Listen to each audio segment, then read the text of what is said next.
Call this meeting to order. Je déclare la séance ouverte. J'aimerais vous souhaiter la bienvenue à la 50e réunion du Comité permanent de la sécurité publique et nationale. Nous allons tout d'abord reconnaître que nous nous réunissons sur le territoire traditionnel non cédé du peuple algonquin. Cette réunion a lieu sous format hybride, conformément à l'ordre de renvoi de la Chambre de 2021. Il y a des députés qui témoignent en personne et aussi à distance en utilisant Zoom. Nous sommes ici jusqu'à 13h30 si le comité souhaite poursuivre la réunion jusqu'à 13h30. Vous avez tous la possibilité de proposer l'ajournement plus tôt si vous souhaitez le faire. Conformément à l'ordre de renvoi du jeudi 23 juin 2022, le projet de loi C-21 sera étudié, loi modifiant certaines lois et d'autres textes en conséquence, armes à feu. J'aimerais maintenant souhaiter la bienvenue de nouveau à nos témoins. Ils sont là pour répondre à des questions techniques au sujet du projet de loi. Du ministère de la Justice, souhaitons la bienvenue à Marianne Brice, avocate, Service juridique de Sécurité publique Canada. Paula Clark, avocate, section de la politique en matière de droit pénal. Phédra Glushek, avocate, section de la politique en matière de droit pénal. Du ministère de la Sécurité publique et de la Protection civile, souhaitons la bienvenue à Rachel Mainville-Dale, directrice générale par intérim, politique des armes à feu. Merci beaucoup d'être venu. Nous allons maintenant poursuivre l'examen article par article. On en est au G4. Monsieur Chang souhaite intervenir. Pardon, pas le G40, j'avais dit G40, je voulais dire le G4. Monsieur Chang, allez-y. Merci, Monsieur le Président. Alors, au cours de la dernière réunion, il y a eu beaucoup de délibérations au sujet de la liste qui se trouve dans le G46. J'aimerais demander le consentement unanime du comité pour pouvoir publier la liste d'armes à feu qui se trouve dans l'amendement G46. Soyons clairs, je ne suis pas en train de proposer l'amendement. Je suis tout simplement en train de demander le consentement du comité pour qu'on puisse faire paraître cette liste qui comprend toutes les armes à feu qui se trouvent dans la définition dont nous parlons. Merci, Monsieur le Président. Merci, Monsieur Chang. Est-ce que le comité est d'accord? Est-ce que quelqu'un s'oppose à cela? Monsieur Lloyd. Merci, Monsieur le Président. Eh bien, Monsieur Chang a dit qu'il n'est pas en train de proposer une motion, mais qu'il demande le consentement unanime. N'a-t-il pas besoin de proposer une motion avant de demander un consentement? Non, il ne propose pas le G46.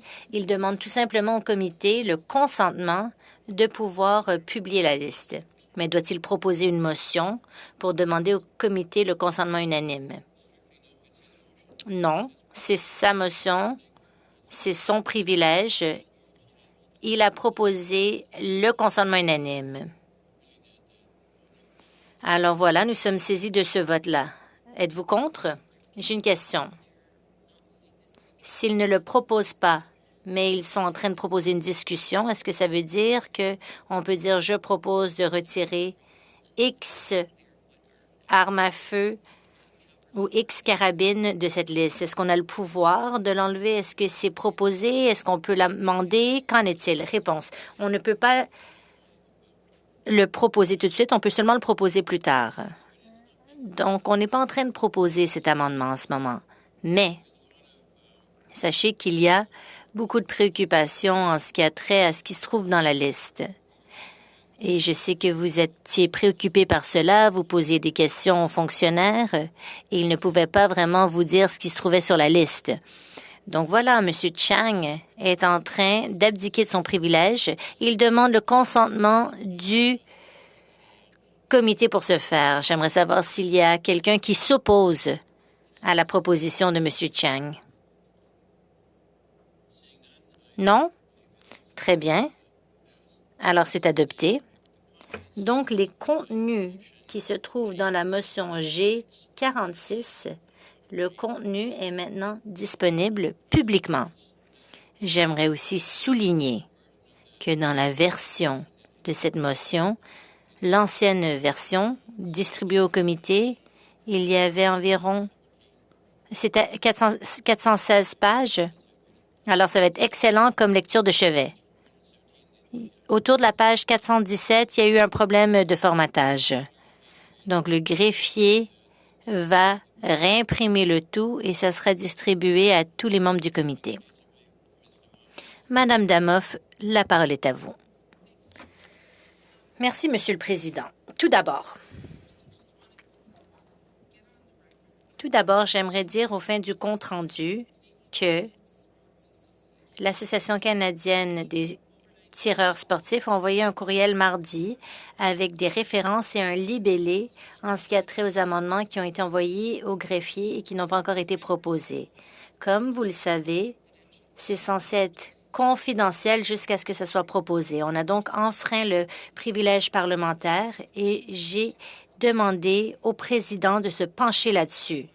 Je voulais tout simplement que vous soyez au courant du fait que les amendements ont été partagés publiquement et c'est une enfreinte à notre privilège. J'aimerais aussi vous dire que j'aimerais avoir l'occasion de parler de ce qui s'est passé mardi. J'ai écouté les conservateurs raconter des choses. Tout d'abord, on ne s'en prend pas aux chasseurs. On veut retirer des armes qui ont été conçues pour le champ de bataille. On veut les enlever de la société. C'est ce que le Royaume-Uni a fait en 98 en refusant les semi-automatiques. Ça a été fait en 96 en Australie.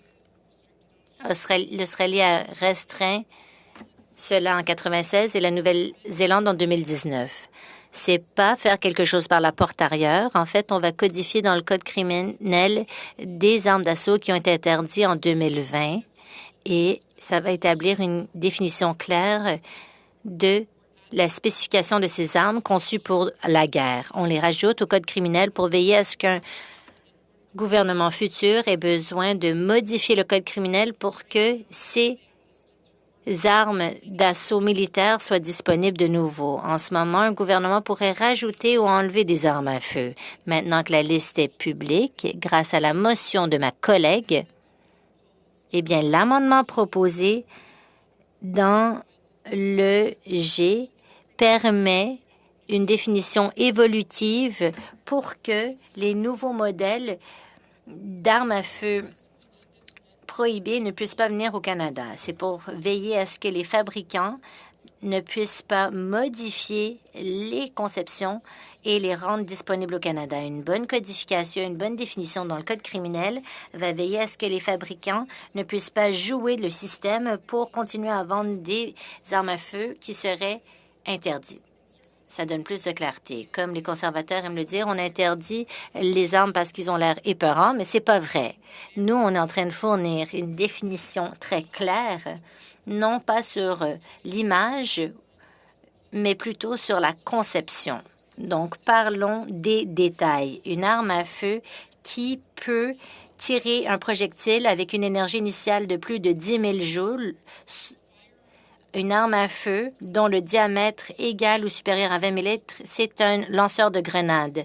Les chasseurs auront encore des armes à feu à leur disposition pour chasser. De dire le contraire, comme le prétendent les conservateurs, c'est faux.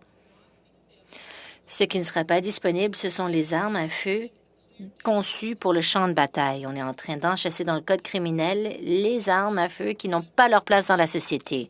J'aimerais rappeler au comité qu'on en est à 2 semaines du 6 décembre, journée de commémoration de l'action contre la violence contre les femmes.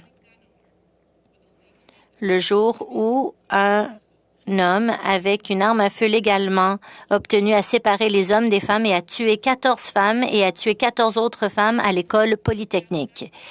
Le lobby des armes à feu a rejeté cette attaque. Ils ont dit que c'était un événement unique, mais malheureusement, ça ne l'est pas. Le tireur de la mosquée de Québec avait obtenu légalement les armes à feu lorsqu'il a perpétré un geste de haine en tuant 6 personnes et en blessant 5 autres. À Dawson, le propriétaire avait un permis d'armes à feu restreinte et il a tué une personne et en a blessé 19. Mon collègue Chang a parlé notamment du SKS qui a été utilisé sur 2 agents de police il y a quelques semaines. C'est pour cela que depuis 2020, nous avons pris des mesures pour interdire ces armes à feu